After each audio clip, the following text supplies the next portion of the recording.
భారత బ్యాడ్మింటన్ రూపురేఖల్నే మార్చిన ఒలింపిక్ పతక విజేత సైనా నెహ్వాల్ తన అద్భుతమైన ఆట ప్రస్థానానికి ముగింపు పలికినట్లే కనిపిస్తోంది. గత రెండేళ్లుగా తీవ్ర మోకాలి నొప్పులు, ఆర్థరైటిస్ సమస్యలతో బాధపడుతున్న ఆమె ఇక ప్రొఫెషనల్ స్థాయిలో ఆడడం తన శరీరానికి సాధ్యం కాదని భావోద్వేగంగా చెప్పింది.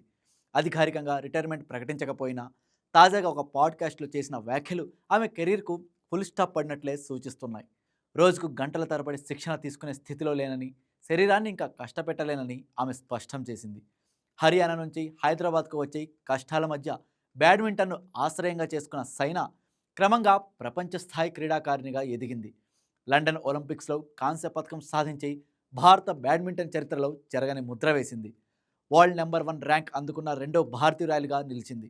మొత్తంగా 24 అంతర్జాతీయ టైటిల్స్తో పాటు ఖేల్ రత్న, పద్మశ్రీ, పద్మభూషణ్ వంటి అత్యున్నత పురస్కారాలు ఆమె ప్రతిభకు నిదర్శనం. సైనా విరమణతో భారత బ్యాడ్మింటన్లో ఒక స్వర్ణయుగం ముగిసినట్టయినా ఆమె పోరాటం, విజయాలు తరతరాల యువతకు ఎప్పటికీ స్ఫూర్తిగా నిలుస్తాయి.